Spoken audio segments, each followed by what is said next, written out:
America के 47वें राष्ट्रपति के रूप में डोनाल्ड ट्रंप का शपथ ग्रहण समारोह बहुत ही भव्य होने वाला है और इस बीच ट्रंप ने राष्ट्रपति पद की शपथ से पहले अपने इरादे लोगों को साफ कर दिए हैं।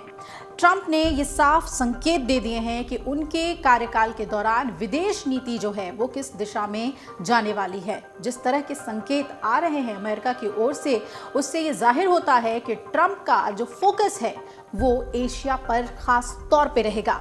अब आप सोच रहे होंगे कि डोनाल्ड ट्रंप राष्ट्रपति बनते ही सबसे पहले किन देशों का दौरा कर सकते हैं, किन देशों को अपनी प्रायोरिटी लिस्ट में रख सकते हैं। तो आपको बता दें कि ट्रंप की टीम का ये कहना है कि राष्ट्रपति बनने के बाद डोनाल्ड ट्रंप बतौर राष्ट्रपति सबसे पहले भारत और चीन का दौरा करना चाहते हैं।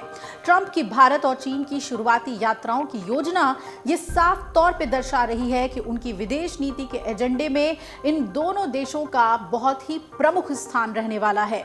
भारत और चीन दुनिया के सबसे बड़े बाजार हैं और इन बाजारों तक पहुंच आसान बनाने के लिए ट्रंप खास तौर पर एशिया के इन दोनों बड़े देशों की तरफ देख रहे हैं। हम सभी जानते हैं कि ट्रंप एक बिजनेसमैन के तौर पर ही काम करते हैं। डोनाल्ड ट्रंप बीजिंग के साथ संबंधों को सुधारने के लिए चीन की यात्रा पर जाना चाहते हैं।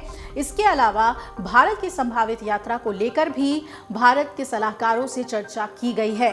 अब देखना यह बहुत महत्वपूर्ण है कि वो कब तक भारत का दौरा करते हैं। इतना ही नहीं, ट्रंप ने फोन पर चीन के राष्ट्रपति शी जिनपिंग से भी बात की है। ट्रंप ने शी के साथ हुई चर्चा को शानदार बताया। हालांकि देखने वाली बात यह भी है कि ट्रंप ने अपने चुनाव प्रचार के दौरान चीन पर टैरिफ को लेकर एक बात कही थी और उन्होंने अतिरिक्त शुल्क लगाने की चेतावनी भी दे दी थी चीन को। अब ट्रंप का ये बदलता रुख ये साफ साफ बता रहा है कि वो चीन के साथ तनावपूर्ण रिश्ते ही चाहते हैं। लेकिन ट्रंप जाने जाते हैं अपने चौंकाने वाले फैसलों के लिए भी।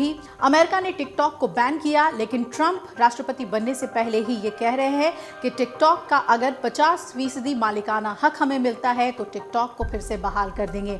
और ये टिकटॉक के लिए काफी राहत वाली खबर है। नवनिर्वाचित राष्ट्रपति डोनाल्ड ट्रंप के प्रति आभार भी व्यक्त किया जा रहा है क्योंकि उन्होंने प्रतिबंध पर रोक लगाने की बात कह दी। एक यूजर ने तो ट्विटर पर यह भी लिखा कि हम आपके समर्थन के लिए बहुत आभारी हैं। टिकटॉक सिर्फ एक ऐप नहीं बल्कि एक इमोशन है। अब आप ये सोच रहे होंगे कि आखिर ट्रंप का ये बदला रुख क्यों नजर आ रहा है और क्यों एशिया की तरफ उनकी नजर है। तो क्या ट्रंप को कुछ दोस्तों की जरूरत है? इतना ही नहीं, ट्रंप ने भारत की संभावित यात्रा के बारे में भी अपने सलाहकारों से बात कर ली है। तो यूरोप, नेटो और पड़ोसी जैसे कनाडा और मेक्सिको को छोड़कर भारत और चीन को तवज्जो देना एक बड़ा वैश्विक संदेश माना जा रहा है।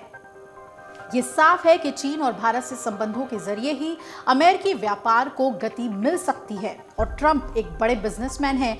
वो अच्छी तरीके से जानते हैं कि इन देशों के साथ व्यापार के बिना अमेरिकी अर्थव्यवस्था को मजबूत नहीं कर सकते। यही वजह है कि ट्रंप की नजर जहां एक तरफ भारत पर है तो दूसरी तरफ चीन पर भी है। अब गौर करने वाली बात यह भी है कि डोनाल्ड ट्रंप ने शपथ ग्रहण से पहले ही समस्याओं को हल करने के लिए कदम उठाने शुरू कर दिए हैं। कीमतों में कमी लाने जैसे घरेलू मुद्दों पर भी ट्रंप काफी गंभीरता से सोच विचार कर रहे हैं।